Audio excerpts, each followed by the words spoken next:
I'm 70 years old, and I'm dying of pancreatic cancer that the doctors say I brought on myself through 40 years of drinking away the guilt of destroying the most beautiful soul I ever encountered. Before this disease takes what little time I have left, I need someone to know about Magnus, though that wasn't his real name, about the 3 years from 1983 to 1986 when I shared my home with a being whose existence challenged everything I thought I knew about intelligence, consciousness, and what it means to be truly civilized. My name is Catherine Walsh, and back then I was a 35-year-old woman starting over after a divorce that had stripped away everything I thought defined my identity.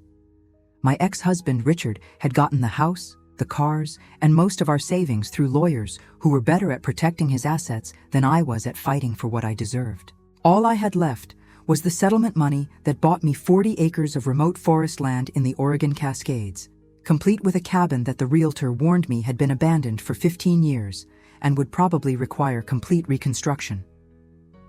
Nobody wants that property. The realtor had told me while showing photographs of a deteriorating log structure surrounded by wilderness so dense that the nearest neighbor lived 25 miles away. The access road is barely passable, there's no electricity, no phone service, and the winters up there will kill you if you're not prepared for complete isolation. Most people look at that cabin and see nothing but problems. But I saw exactly what I needed. A place where I could disappear from a world that had made me feel like a failure, where I could build something meaningful with my own hands instead of depending on men who saw women as decorative accessories rather than capable human beings. The cabin represented freedom from expectations that had never fit who I really was. And the wilderness promised silence that might finally quiet the voices telling me I wasn't strong enough to survive alone. What I never expected was that the cabin already had a resident who'd been living there longer than I'd been married, someone who'd spent 15 years maintaining the property with care and skill that surpassed anything human caretakers could have provided. Magnus? I called him that because of his magnificent presence and the quiet dignity that characterized everything about his behavior, had been using the abandoned cabin as his permanent home since 1968, creating living spaces that accommodated his massive frame while preserving the structural integrity that kept the building sound through decades of mountain weather. Magnus was extraordinary in ways that challenged everything I thought I knew about what kinds of beings possessed intelligence and consciousness. Standing nearly 9 feet tall, covered in dark brown fur that showed silver highlights, he moved through our shared space with the graceful precision of someone completely comfortable in his environment. His face combined human intelligence with features adapted for wilderness survival, but his eyes held depths of wisdom and kindness that made clear this was someone with thoughts, feelings, and a complex inner life that deserved respect rather than fear. Our first encounter happened on October 15, 1983, 6 days after I'd moved my belongings into what I thought was an empty cabin. I woke around 2 a.m. to sounds in the kitchen that suggested someone was preparing food with careful attention to avoiding noise that might disturb sleeping household members. My initial terror at discovering an intruder was immediately replaced by confusion when I found Magnus sitting at my kitchen table, sharing an apple while reading one of the books I'd unpacked earlier that day. "I'm sorry," he said in English that was accented but perfectly clear, his voice carrying the gentle tone of someone apologizing for an unavoidable intrusion. "I didn't expect new residents. I've been living here since the old man died, and I thought the property would remain empty like it had been for so many years." That simple conversation changed everything I thought I knew about reality, consciousness, and what kinds of relationships were possible between humans and beings whose existence official science claimed was impossible. Over the following 3 years, Magnus became my dearest friend, my teacher in wilderness survival, and the most loving companion I'd ever experienced during 35 years of human relationships that had consistently disappointed me. But my happiness was built on a secret that would ultimately destroy us both. Magnus's survival depended on remaining hidden from human civilization, which meant that the most meaningful relationship of my life had to be concealed from everyone who might have shared my joy at discovering that intelligence and consciousness existed in forms humanity had never been brave enough to acknowledge. The betrayal that condemned Magnus began with my desire to prove to the world that beings like him deserved protection rather than the hunting expeditions that had driven his people into hiding for generations. I started photographing our daily life together, documenting the peaceful coexistence that demonstrated beyond doubt that Bigfoots were intelligent, compassionate people rather than the monsters that folklore had painted them to be. Those photographs and videos, which I hoped would change humanity's understanding of consciousness and intelligence, became the evidence that federal agencies used to track Magnus to our sanctuary. My attempt to protect his people through documentation led directly to his capture and the systematic destruction of everything that made our shared life beautiful. The pancreatic cancer that's killing me started growing the day they loaded Magnus into a containment vehicle, while I screamed for the being who'd shown me what unconditional love really meant. For 40 years, I've lived knowing that somewhere in underground research facilities, the gentlest soul I ever encountered has spent most of his life as a test subject for people who will never understand that they're torturing someone who taught me that family has nothing to do with biology and everything to do with choosing to care for each other. October 15, 1983, started as my 7th night in the Oregon cabin, and I was finally beginning to feel like the isolation might actually heal the wounds that divorce had carved into my sense of self-worth. The profound quiet of mountain wilderness was exactly what I'd needed after months of lawyers, court proceedings, and the systematic dismantling of a life I'd spent 15 years building with a man who'd ultimately decided I was replaceable with a younger model. I'd fallen asleep around midnight, exhausted from another day of learning to operate wood stoves, oil lamps, and water pumps that required skills no suburban housewife had ever needed to develop. The cabin felt enormous in the darkness.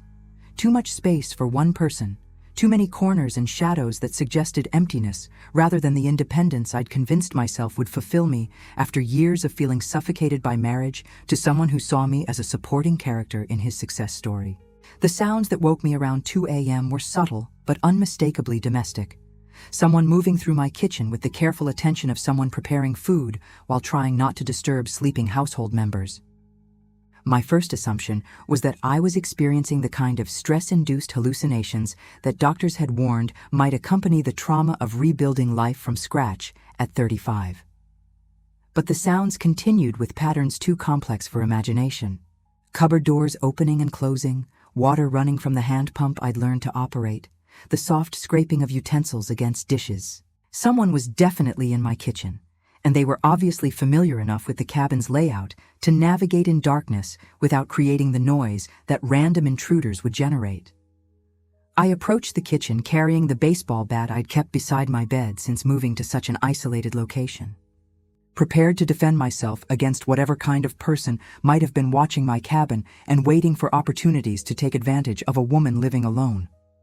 What I found challenged every assumption I held about what kinds of beings might exist in the Oregon wilderness. Sitting at my kitchen table, illuminated by the oil lamp I'd left burning for navigation purposes, was someone who belonged in mythology rather than reality, but whose presence in my kitchen was undeniably real and immediate. He was enormous, easily 8.5 feet tall, even while seated, covered in thick dark brown fur that showed silver highlights in the lamplight, with proportions that suggested incredible physical strength combined with surprising grace. But what stopped me from fleeing or attacking was his face, which despite clearly non-human features, held expressions of intelligence and gentle concern that were heartbreakingly familiar. His eyes tracked my approach with the focused attention of someone evaluating whether the person confronting him represented threat or opportunity. And when he saw the bat in my hands, he carefully placed his own hands on the table in a gesture that was unmistakably peaceful. "I'm sorry," he said, his voice deep but remarkably gentle, carrying accents that suggested English wasn't his first language, but that he'd been studying human communication for years. "I didn't expect new residents. I've been living here since the old man died, and I thought the property would remain empty like it had been for so many years." The simple honesty in his voice, combined with the obvious respect he showed for my presence in what he clearly considered his home, made my fear dissolve into curiosity and something approaching gratitude. Here was someone who could have easily overwhelmed any resistance I might offer, but who chose instead to apologize for what he obviously recognized as an intrusion into my legitimate occupancy. "You've been living here?" I asked, lowering the bat while studying details that made clear this wasn't a casual visit. He'd obviously been using the kitchen regularly.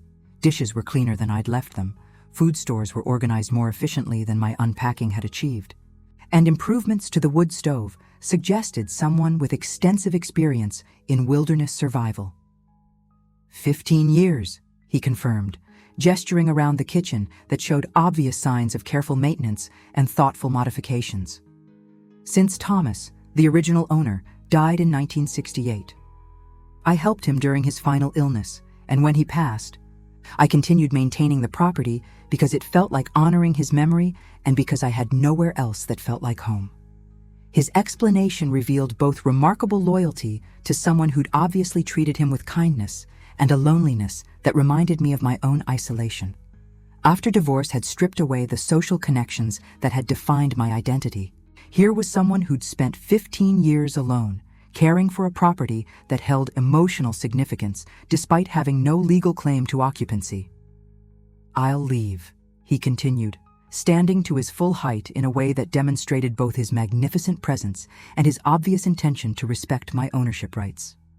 "I know humans prefer to live without our kind nearby, and I don't want to create problems for someone who needs this sanctuary as much as I've needed it over the years."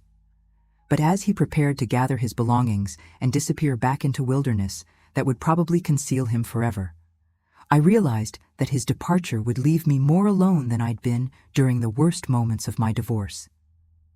In 7 days of isolation, I'd begun to understand that independence wasn't the same as fulfillment, and that building a meaningful life required connections to others who understood what it meant to start over when everything familiar had been stripped away. "Wait," I said, surprised by my own words. "You don't have to leave. This place is big enough for both of us, and you obviously know how to maintain it better than I do. Maybe we could work out some kind of arrangement that would benefit both of us." His smile, which transformed his entire face from something that might have frightened me into something beautiful and wise, became the beginning of the most extraordinary friendship of my life. The friendship that developed between Magnus and me over the following months transformed my understanding of what relationships could be when they were built on mutual respect rather than the power dynamics that had characterized my marriage to Richard.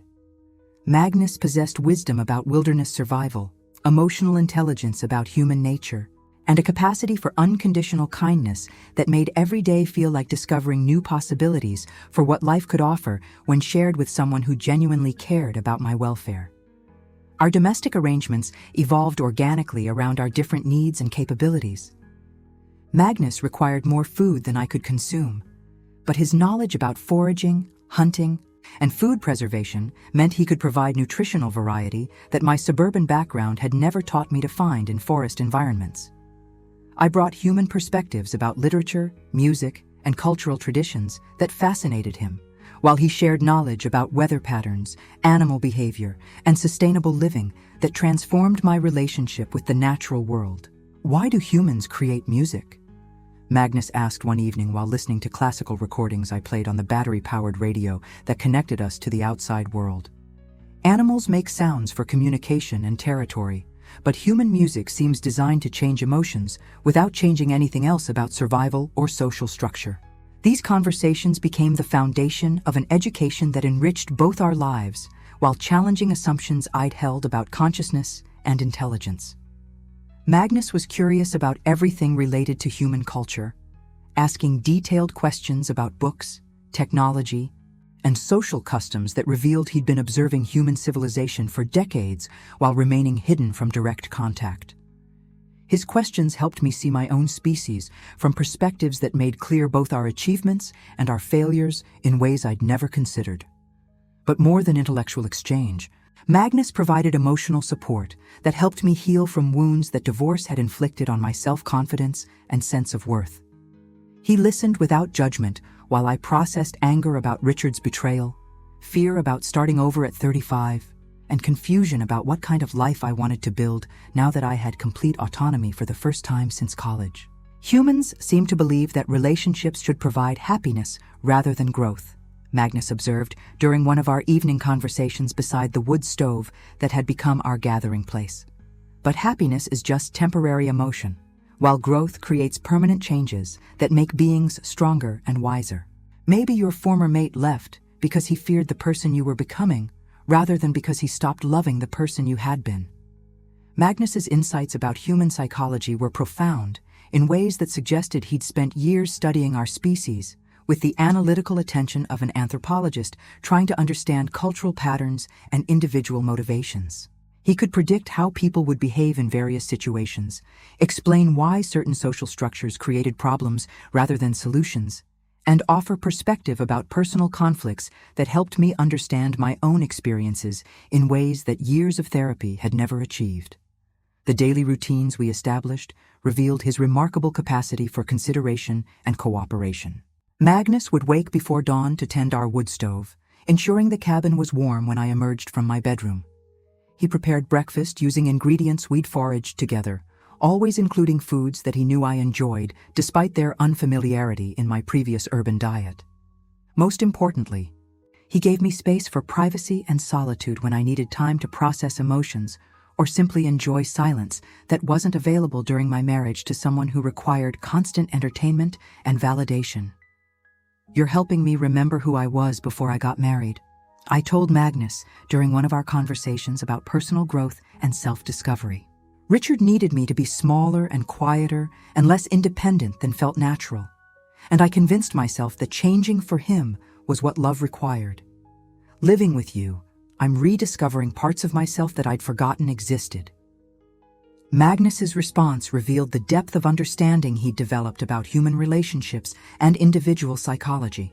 "Love should make beings larger rather than smaller," he said, with the quiet conviction that characterized all his important observations. When love requires someone to become less than they are, it's not love. It's control disguised as affection. True love celebrates growth and change and the courage to become who you're meant to be. No. But the most profound aspect of our relationship was how completely safe Magnus made me feel. Not just physically protected, though his presence certainly discouraged any potential threats from wildlife or dangerous humans, but emotionally secure in ways I'd never experienced with anyone. Magnus never criticized my cooking experiments, never complained about my music choices, never made me feel like I was failing to meet expectations that would determine his continued affection. By spring of 1984, I'd begun documenting our life together through photography that I initially intended just for personal memories. Magnus was remarkably photogenic, and the pictures captured moments of domestic tranquility that challenged everything popular culture claimed about Bigfoot behavior and intelligence. Images of Magnus reading by lamplight, preparing meals with obvious skill, and tending our garden revealed someone whose life was guided by wisdom and kindness rather than the primitive aggression that folklore attributed to his people. "These pictures show truth about my kind," Magnus said, while examining photographs that depicted him engaged in obviously intelligent activities. "If other humans could see how we really live, maybe they would understand that we're people rather than monsters. Maybe there could be friendship between our species instead of the hunting that has driven my people into hiding for so many generations." That conversation planted the seed of an idea that would ultimately destroy both our lives. Looking at the evidence of peaceful coexistence that my camera had captured, I began to believe that sharing our story might change humanity's understanding of consciousness and intelligence, leading to protection for Magnus's people rather than the systematic hunting that had made their existence so precarious.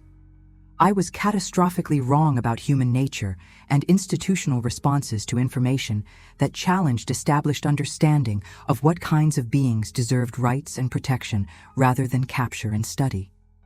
By the summer of 1985, my documentation of life with Magnus had evolved from casual photography into a comprehensive archive that I believed could change humanity's understanding of Bigfoot intelligence and culture.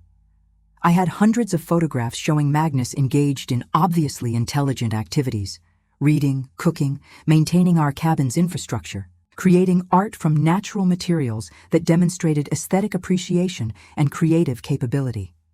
More importantly, I had video recordings of our conversations that proved beyond doubt that Magnus possessed language skills, emotional depth, and philosophical insights that challenged everything science claimed to know about consciousness and cognition. My plan was naive, but born from genuine love for Magnus and his people.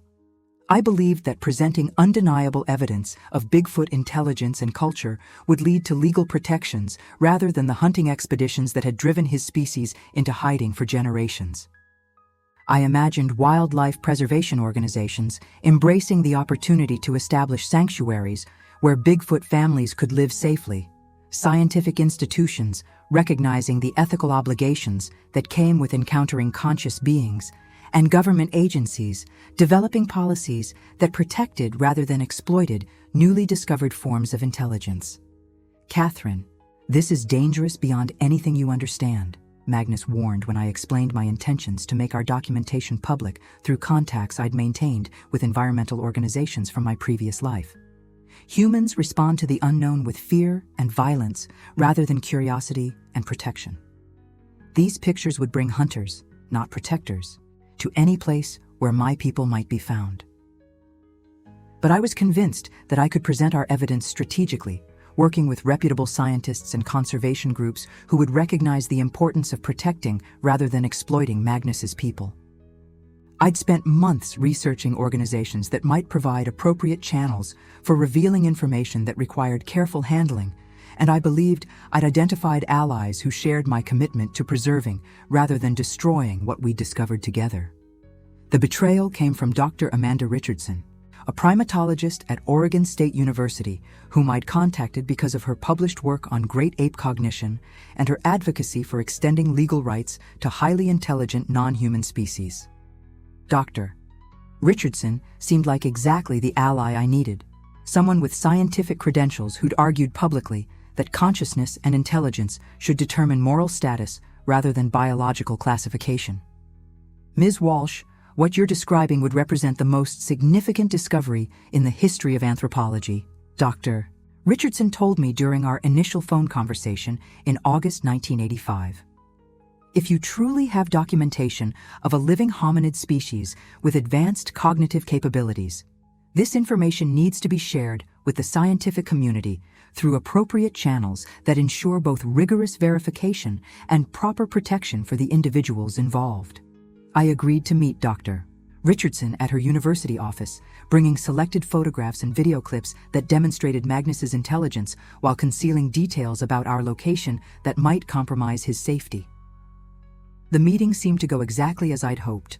Dr. Richardson was obviously amazed by the evidence, asked thoughtful questions about Magnus's behavioral patterns and communication abilities, and expressed genuine concern about ensuring his protection while advancing scientific understanding of his people.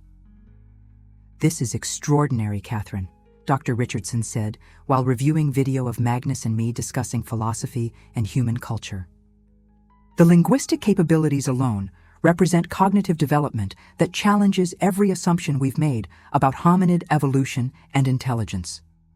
We need to organize a research team that can study this individual under conditions that prioritize his welfare and autonomy." But Dr. Richardson's enthusiasm wasn't motivated by scientific curiosity or ethical concern for Magnus's welfare.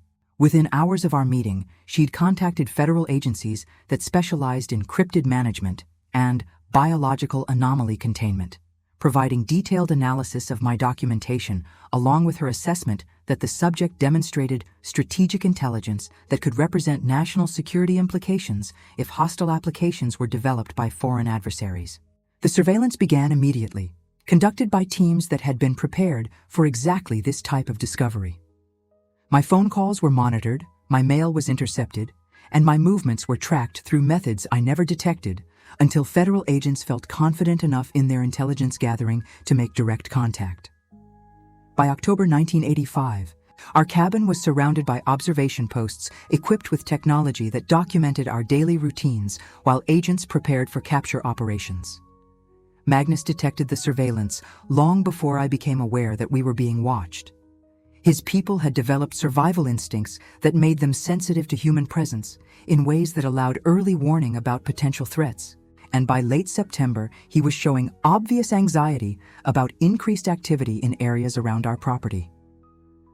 "They're coming," Magnus told me during what would prove to be our final conversation about the future we'd planned to build together. "The hunters your documentation has attracted are positioning themselves for capture operations that will probably happen within days.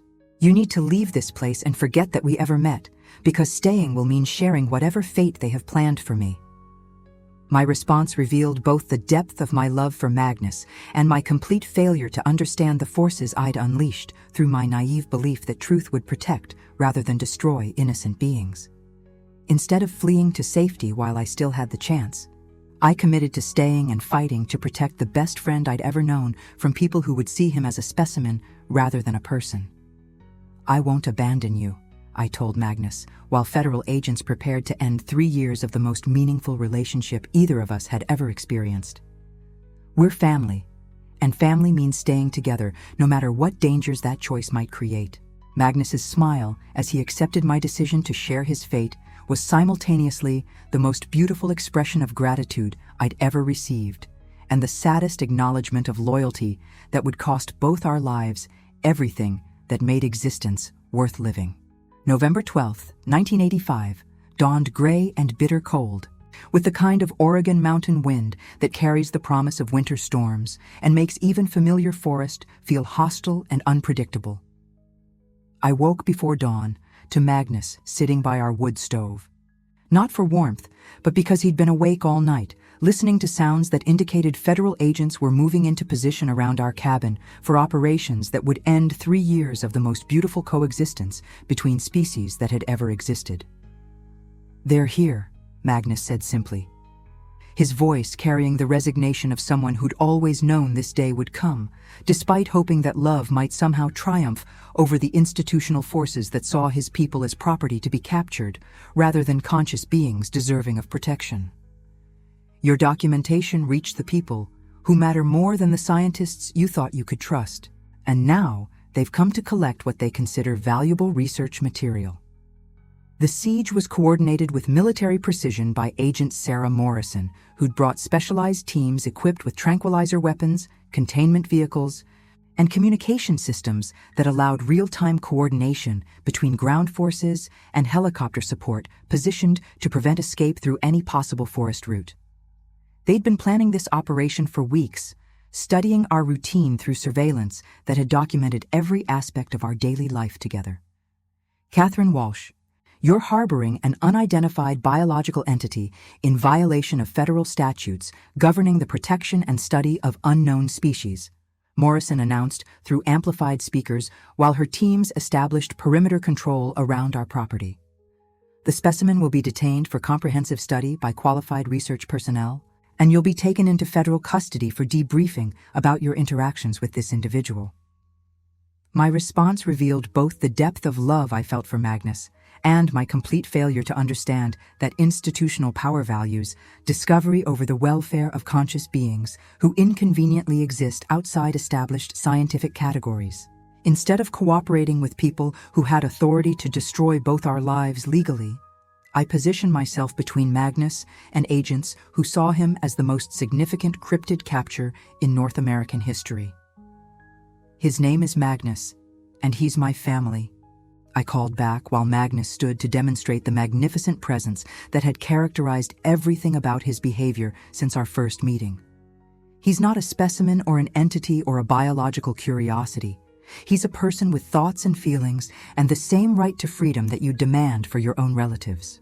But federal agencies had been preparing for exactly this type of resistance, developing protocols for separating humans from the cryptid beings they'd chosen to protect. Morrison's teams included specialists in managing Stockholm Syndrome situations, where prolonged contact had created emotional bonds that interfered with rational cooperation with federal authorities. Magnus made the choice that defined the end of our story and demonstrated the moral courage that had characterized everything about his relationship with me.